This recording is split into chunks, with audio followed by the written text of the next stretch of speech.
اعوذ باللہ من الشیطان الرجیم بسم اللہ الرحمن الرحیم۔ عزیزم طلباء و طالبات، معزز سامعین سامعات، ناظرین ناظرات، سورۃ البقرہ قرآن مجید کا دوسرا سورہ پاک ہے۔ ہم آیت نمبر 223 آپ کے سامنے بیان کر چکے ہیں۔ آج ایک غلط فہمی کا جو ہے ازالہ کر کے پھر انشاءاللہ 224 آیت پاک کی جانب ہم بڑھتے ہیں۔ وہ غلط فہمی یہ ہے کہ حالت حیض میں اگر خواتین جو ہیں وہ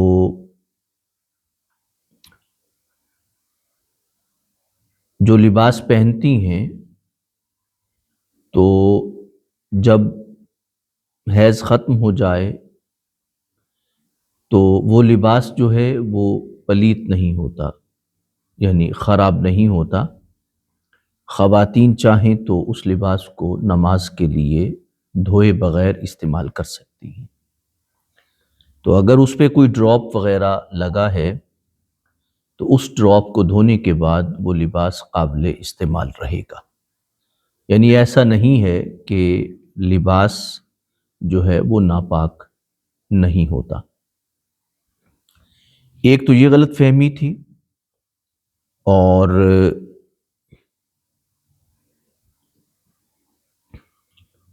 دوسری غلط فہمی جو ہے ہم آگے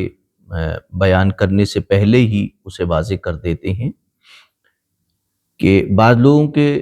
ذہنوں میں خیال ہوتا ہے کہ پریگنینسی کی کنڈیشن میں طلاق جو ہے وہ واقع نہیں ہوتی۔ اگر خاتون پریگننٹ ہو تو یہ غلط فہمی ہے اور غلط العام ہے کہ پریگنینسی میں حالت حمل میں طلاق جو ہے اگر دی جائے اسے خاتون کو تو طلاق واقع نہیں ہوتی۔ یہ غلط فہمی بھی غلط ہے، بلکہ طلاق جو ہے وہ واقع ہو جاتی ہے۔ اگرچہ حمل ہو تب بھی طلاق جو ہے وہ واقع ہو جاتی ہے، یعنی طلاق خاتون کو ہو جاتی ہے۔ ہاں البتہ حالت حمل میں طلاق دی جائے گی، طلاق ہو جائے گی، لیکن عدت جو ہے وہ وضع حمل ہے، یعنی بچے کی پیدائش ہے۔ مثال کے طور پہ اگر طلاق ابھی دی ہے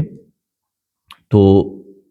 اگلے دن اگر مثال ہے کہ وضع حمل ہو گیا، یعنی اللہ نے اولاد دے دی، بچہ یا بچی دے دی، تو ایک دن کے بعد اس کی عدت جو ہے وہ ختم ہو جائے گی۔ لیکن اگر مثال ہے کہ وہ حمل کی حالت میں ہے اور 8 مہینے بعد بچہ ہوتا ہے تو عدت جو ہے وہ 8 مہینے رہے گی، یعنی جب تک بچے کی ولادت نہیں ہوتی اس وقت تک جو ہے وہ عدت اس کی حمل جن کا ہے، پریگنینسی کی کنڈیشن ہے، اس حالت میں وضع حمل یعنی بچے کی پیدائش کے ساتھ عدت اپنے اختتام کو پہنچے گی۔ اب ایسا بھی ہو سکتا ہے کہ خدا نخواستہ اللہ نہ کرے کسی کی زندگی میں طلاق کا سلسلہ بنے، لیکن اگر طلاق کوئی شخص دیتا ہے اور طلاق دیتے ہی یعنی طلاق دیتا ہے ادھر 2 گھنٹے بعد جو ہے وہ وضع حمل ہو جاتی ہے، یعنی بچہ پیدا ہو جاتا ہے، تو اس صورت میں صرف 2 گھنٹے ہی عدت ہوگی، یعنی بچے کی پیدائش کے ساتھ ہی عدت ختم ہو جائے گی۔ یعنی ذہن میں رکھیے یہ بات، تھوڑا چونکہ غلط فہمی بھی تھی، اس کے ساتھ اس مسئلے کی وضاحت بھی میں نے کر دی کہ پریگنینسی کی کنڈیشن میں وضع حمل جو ہے وہ عدت ہوتی ہے۔ اب آگے ہم چلتے ہیں 224 آیت پاک کی طرف۔ وَلَا تَجْعَلُوا اللَّهَ عُرْضَةً لِأَيْمَانِكُمْ۔ جیسے میں نے عرض کیا کہ جیسے جیسے انسان معاشرے میں مرج ہوتا ہے تو انسان کی قسموں کا سلسلہ ایک شروع ہوتا ہے، یعنی یقین دلانے کے لیے قسم کا سلسلہ شروع ہوتا ہے۔ تو وَلَا تَجْعَلُوا اللَّهَ عُرْضَةً لِأَيْمَانِكُمْ، اللہ فرماتے ہیں کہ تم اللہ کو عرضہ یعنی عذر یا قسم کا ہدف یا بہانے کی وجہ اللہ کی قسم کو نہ بناؤ۔ عرضہ کا مطلب ہوتا ہے آپ جب کسی چیز کو بہانے سے نشانہ بناتے ہیں۔ تو قرآن مجید یہ فرما رہے لِأَيْمَانِكُمْ، اپنی قسموں کے لیے۔ اب یہاں پہ ایک تھوڑی آپ کی یعنی عربی زبان سے تھوڑی دلچسپی کے لیے میں ایک چیز عرض کرنا چاہوں گا۔ ایک لفظ ہے عرضہ، اس کا مطلب ہے بہانہ، عذر۔ تو لیکن ایک ہے عرضہ، عین کے زبر کے ساتھ، عرضہ۔ یہ عرضہ جو ہے اس کے لیے یعنی ایک لفظ ساتھ اس کے بولا جاتا ہے اخیرہ۔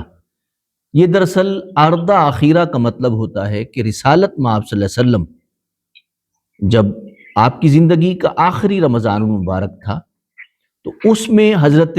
جبرائیل علیہ السلام نے 2 بار قرآن مجید کا دور کیا تھا۔ یعنی عرضہ کا مطلب ہوتا ہے پیش کرنا،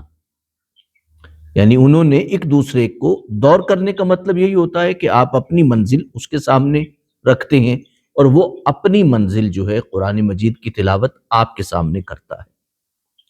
تو یہ عرضہ، اس کے ساتھ اخیرہ، یعنی یہ ایک تاریخی چیز ہے۔ اگر عین پہ زبر پڑھیں گے تو آپ پڑھیں گے عرضہ اخیرہ، اس کا مطلب یہ ہے کہ رسالت مآب صلی اللہ علیہ وسلم کا حضرت جبرائیل علیہ السلام سے آخری دور جو رمضان المبارک میں رسول اللہ صلی اللہ علیہ وسلم نے فرمایا۔ دور کا مطلب یہی تھا کہ قرآن مجید کی بار بار تصحیح کی جائے اور اسے قرآن مجید کو ایک خاص جس طرح اللہ نے اتارا تھا اسے اپنے ذہن میں بٹھا لیا جائے۔ وہ عرضہ کہلاتا ہے اخیرہ۔ عرضہ کا مطلب ہے عربی زبان میں اگر پیش کے لفظ کے ساتھ پڑھیں گے عین کو تو عرضہ کا مطلب ہے بہانہ بنانا، نشانہ بنانا، عذر کے حوالے سے اپنے کام میں لانا۔ تو یہ عربی زبان میں دلچسپی کے حوالے سے اس لیے عرض کیا ہے کہ عربی زبان اپنے خوبصورتی کے اعتبار سے بڑی گہری ہے اور بڑی پیاری زبان ہے۔ لِأَيْمَانِكُمْ، اپنی قسموں کے لیے، یعنی یہ ہے کہ قسمیں اٹھا کے تم ان تبروا کہ تم نیکی نہ کرو، وتتقوا اور تم تقوی اختیار نہ کرو، وتصلحوا بین الناس اور لوگوں کے درمیان صلح نہ کرواؤ۔ یعنی قرآن مجید یہ بتا رہا ہے قسمیں اٹھا کے تم نیکیاں چھوڑ دو تو یہ بات درست نہیں ہے۔ جیسے حضرت ابوبکر صدیق رضی اللہ تعالی عنہ نے قسم اٹھائی تھی اس بات کی کہ میں فلاں شخص کی مدد نہیں کروں گا یا اس سے بات نہیں کروں گا۔ یعنی آپ نے قسم اٹھائی اس حوالے سے، کیوں؟ اس لیے کہ انہوں نے حضرت صدیقہ عفیفہ رضی اللہ تعالی عنہ پر جو زنا کی نعوذ باللہ الزام لگا تھا آپ کی ذات اقدس پر، تو اس میں وہ صحابی جو ہیں وہ شریک تھے۔ تو حضرت ابوبکر صدیق کو ویسے ہی تکلیف تھی کہ ان کی بیٹی پر جو ہے الزام لگایا گیا، چونکہ الزام لگایا گیا تھا اور آپ تکلیف میں تھے تو آپ نے ان سے بات چیت یا ان کی مدد سے ہاتھ کھینچ لیا۔ تو قرآن مجید نے فرمایا کہ آپ نیکی کے معاملے میں یا مدد کے معاملے میں کسی سے ہاتھ مت کھینچیں اور اس طرح کی قسم نہ اٹھائیں، بلکہ قسم کا کفارہ دیں اور قسم توڑ دیں۔ اس لیے کہ نیکی کرنے کے حوالے سے کہ میں یہ نیکی نہیں کروں گا، اس حوالے سے قسم اٹھانا مناسب نہیں ہے۔ اب اس کے بعد دیکھیے تبرع کا اصل میں لفظ ان داخل ہوا ہے، تو ویسے اگر ان ہٹا دیں تو لفظ بنتا ہے تبرونا، تتقونا، تصلحونا۔ ان لگتا ہے تو تبرو وتتقو وتصلحو۔ تبرع کا مطلب ہوتا ہے انسان کا نیکی میں آگے بڑھ جانا، اور تتقو کا مطلب یہ ہوتا ہے انسان کا جو ہے وہ یعنی کسی سے زیادتی کرتے ہوئے اپنے دامن کو بچا جانا، اور وتصلحو کا مطلب یہ ہوتا ہے بین الناس، لوگوں کے درمیان ہر وقت سرگرمی کے ساتھ باہم ملانے کی کوشش کرنا، یعنی جہاں پہ وہ کوئی رفٹ آ رہی ہے، کوئی رخنا آ رہا ہے، کوئی درمیان میں اگر کوئی ایسی بات بن رہی ہے جس سے غلط فہمی پیدا ہو رہی ہے، تو ان کی طبیعت میں یہ ہے کہ وہ تیزی سے درمیان میں آ کے لوگوں کے درمیان میں صلح کرانے کی کوشش کرتے ہیں۔ یعنی قرآن مجید نے فرمایا کہ یہ معاشرے میں ایسے افراد کا ہونا بڑا ضروری اور لازمی ہے کہ جو آگے بڑھ کے نیکی کریں، ظلم اور زیادتی سے اپنے دامن کو بچائیں، اور لوگوں کے مابین کچھ لوگ جو رفٹ پیدا کرتے ہیں، دوری پیدا کرتے ہیں، رنجشیں پیدا کرتے ہیں، کچھ لوگ ایسے بھی ہونی چاہیے جو ہر لمحے رنجشوں کو دور کرنے کی کوشش کرتے رہے۔ وَتُصْلِحُوا بَيْنَ النَّاسِ، بینہ عربی زبان کا لفظ ہے اور ہمیشہ یعنی مضاف ہوتا ہے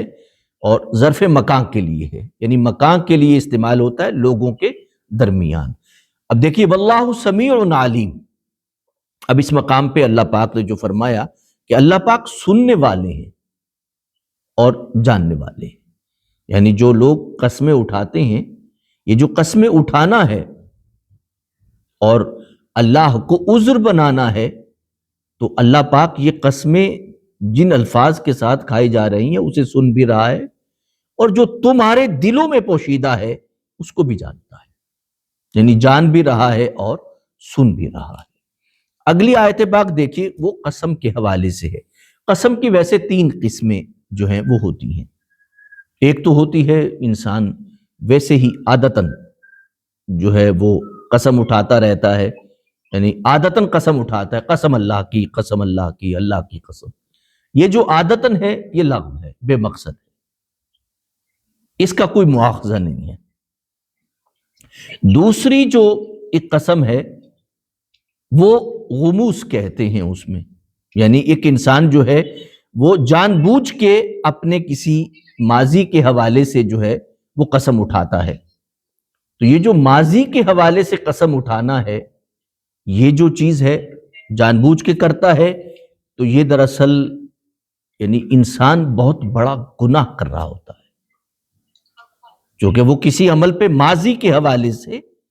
قسم اٹھاتا ہے کہ وہ میں نے نہیں کیا یا میں نے کیا ہے۔ تو یہ غموس کا مطلب ہے ڈبو دینا، یعنی انسان اپنے آپ کو ڈبو دیتا ہے۔ تیسری جو قسم ہے اس کا کوئی کفارہ نہیں ہے،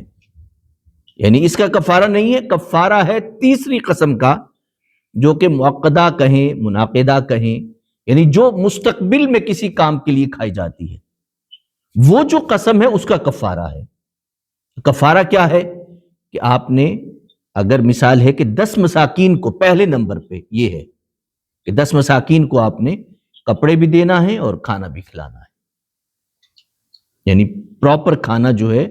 وہ جس طرح کے متوسط، قرآن مجید فرماتا ہے متوسط درجے کا کھانا جو ہے اور متوسط درجے کے لباس وغیرہ دینا ہے، یعنی یہ اس کے لیے پہلا حکم ہے جو کہ استعداد رکھتا ہے، یعنی جو طاقت رکھتا ہے کہ وہ راہ خدا میں خرچ کر سکتا ہے، تو وہ قسم کا کفارہ جو ہے وہ 10 مساکین کو کپڑے اور کھانا دے کر دے گا۔ اور اگر اس کے پاس مثال ہے کہ مال نہیں ہے تو پھر اس کو کہا گیا کہ وہ 3 روزے جو ہے وہ رکھے، لیکن 3 روزے وہ مسلسل رکھے۔ اگر وہ صحت مند آدمی ہے تو 3 روزے مسلسل رکھے گا، اگر وہ درمیان میں کوئی روزہ چھوڑ دیتا ہے تو دوبارہ 3 روزے رکھے گا۔ یہ صحت مند آدمی کے لیے فقہ حنفی کے مطابق جو ہے وہ 3 روزے مسلسل رکھے گا۔ لیکن اگر کوئی مجبوری ہے، مجبوری سے مراد یہ ہے کہ صحت اجازت نہیں دیتی، کوئی اور مسئلہ ہو گیا ہے، اسٹامک کا کوئی مسئلہ ہے کہ مسلسل 3 روزے مسلسل نہیں رکھ سکتا، تو پھر مجبوری کے لیے یہ ہے کہ وہ تقسیم کر کے رکھ لے۔ لیکن یہ ہے کہ اگر صحت مند ہے، اس کے لیے 3 روزے قابل برداشت ہیں، تو اگر وہ درمیان میں چھوڑتا ہے تو اس کو جو ہے پھر دوبارہ 3 روزے رکھنا ہوں گے اگر درمیان میں کہیں پہ چھوڑتا ہے۔ اب دیکھیے قرآن مجید کی جو آیت پاک ہے، لا یؤاخذکم اللہ باللغو، نہیں مواخذہ کریں گے تمہارا اللہ باللغو کے ساتھ، جیسے میں نے عرض کیا کہ بیہودہ ہے، بے مقصد جو قسم ہوتی ہے، جیسے الفاظ دہرائے جاتے ہیں۔ فی ایمانکم تمہاری قسموں میں، ولیکن یؤاخذکم بما کسبت قلوبکم لیکن مواخذہ کریں گے تمہارا اس بات کے لیے جو تمہارے دلوں نے کمایا ہے، یعنی جو تمہارے دل ایک چیز کو قسم کے طور پہ سامنے لا رہے ہیں اور تم یہ قسم جو ہے گویا تم کمائی کر رہے ہو، ایسی چیز ہے جسے تم یعنی ارتکاب کر رہے ہو اور یہ عمل تمہارا اللہ کے ہاں کاؤنٹ ہو رہا ہے، یعنی مستقبل کی قسم اٹھانا جو ہے، مستقبل میں کسی کام کی قسم اٹھانا، قرآن مجید اسے کہتا ہے کہ یہ جو قسم ہے اس کا البتہ یعنی پورا کرنا ہوتا ہے اس قسم کو، یا پھر اگر توڑ دی جائے تو کفارہ ہے، اور اگر خدا نہ خواستہ گناہ کی قسم اٹھائی جائے، ظلم اور زیادتی کی قسم اٹھائی جائے تو اسے توڑنا لازم ہے، اور اگر نیکی کرنے کے حوالے سے بھی یہ کہا جائے کہ میں نیکی نہیں کروں گا، اس کا بھی توڑنا لازم ہے، یعنی اسے پورا نہیں کرنا چاہیے، دونوں کو پورا نہیں کرنا چاہیے، اس کے علاوہ جو قسم ہے اس کو پورا کرنے میں حرج نہیں ہے۔ مطلب نیکی کی قسم اٹھاتا ہے کہ میں تمہیں خیر کے لیے یہ مال دوں گا، اگر یہ بات میری پوری ہو جاتی ہے تو پھر دے۔ واللہ غفور حلیم، اور اللہ تعالیٰ بخشنے والے اور تحمل مزاج ہے، یعنی آپ خود سوچئے کہ آپ کے نام کو اگر کوئی استعمال کرے غلط باتوں کے لیے یا غلط چیزوں کے لیے تو آپ اسے کہیں گے بھائی آپ میرے نام کو کیوں بدنام کر رہے ہیں؟ یعنی آپ کا نام سامنے رکھ کے کوئی شخص کسی سے فائدہ اٹھاتا ہے یا اپنے مفادات کے لیے آپ کا نام استعمال کرتا ہے تو آپ لازماً اس سے کہیں گے بھئی آپ سے میرا کوئی تعلق نہیں ہے، آپ نے تو میری بدنامی کر کے رکھ دی ہے بالکل۔ لیکن اللہ پاک فرما رہے ہیں اللہ غفور حلیم، اللہ بخشنے والے ہیں، آپ اگر معافی مانگتے ہیں اللہ سے تو اللہ بخشنے والے ہیں، حلیم، آپ جس لہجے میں قسمیں اٹھاتے جا رہے ہیں اللہ تمہاری ان باتوں کو برداشت بھی کر رہے ہیں۔ آگے ایک مسئلہ جو ہے ایلا کا ہے، 226 آیت پاک میں ایلا۔ پہلے یہ تھا کہ چونکہ زمانہ جہالت میں جو ہے خاتون کو، عورت کو، گھر والی کو جو ہے مذاق بنا کے انسان رکھ دیتا تھا، مثال کے طور پہ کہ بھئی اس نے ایلا کیا ہے، بھئی میں تم سے کوئی تعلق نہیں رکھوں گا، اس نے ایک قسم اٹھا لی کہ میں تم سے کوئی تعلق نہیں رکھوں گا، تو یہ ان لمیٹڈ قسم تھی، یعنی نہ تعلق رہتا تھا اور نہ تعلق ٹوٹتا تھا، نہ ختم ہوتا تھا تعلق، یعنی مرد عورت کو ایک خاص جبر کے اندر زندگی گزارنے پر مجبور کر دیتا تھا۔ قرآن مجید نے پھر اس مقام پہ فرمایا کہ بھئی جو لوگ قسم اٹھاتے ہیں بس وہ 4 ماہ سے زیادہ اس سلسلے کو نہیں چلا سکتے، یعنی یہ نہیں ہے کہ ان لمیٹڈ ہو جائے، یا پھر یہ ہے کہ جب چاہیں چلے جائیں، جب چاہیں قسم اٹھا لیں، جب چاہیں چلے جائیں پھر قسم اٹھا لیں، یعنی ایسا نہیں ہو سکتا، یعنی یہ نہیں ہے کہ بھئی ایک دفعہ قسم اٹھا لیں پھر اپنی مرضی کریں، پھر قسم اٹھا لیں پھر اپنی مرضی کریں، پھر قسم، اس طرح ایک انسان کو، ایک جیتے جاگتے انسان کو مذاق بنانا اور اس کی تضحیق کرنا، اس کی تذلیل کرنا، اس کی توہین کرنا، اس بات کی اجازت نہیں۔ قرآن مجید نے فرمایا کہ للذین یؤلون، ان لوگوں کے لیے جو قسم کھاتے ہیں اس بات کی، یؤلون ایلا، اپنی عورتوں کے حوالے سے، تو تربص 4 اشہر، قسم اٹھا لیں ٹھیک ہے 4 ماہ تک پھر رکنا ہے، تربص رکنا ہے، 4 اشہر 4 ماہ، اشہر شہر کی جمع ہے، جس طرح ہم نے پیچھے پڑھا شہر رمضان الذی، مہینہ رمضان کا، تو شہر کا مطلب مہینہ ہے اور اشہر اس کی جمع ہے، یعنی 4 ماہ وہ رکے گا۔ اس کے بعد فقہ حنفی کے مطابق بڑی اچھی چیز ہے کہ اس کے بعد خود بخود طلاق بائن ہو جائے، طلاق ہو جائے۔ طلاق بائن آگے ہم بیان کریں گے، طلاق بائن کا مطلب یہ ہوتا ہے کہ رجوع کا حق مرد کے پاس نہیں رہتا، نکاح کا حق رہتا ہے، یعنی نئے حق مہر کے ساتھ، نئے قبول کے ساتھ، ایجاب و قبول کے ساتھ دوبارہ نکاح کرنا ہوگا۔ پھر اس کے وقت اگر عورت جو ہے وہ کوئی بھی شرط رکھنا چاہتی ہے ایسے مرد کے لیے تو رکھ سکتی ہے۔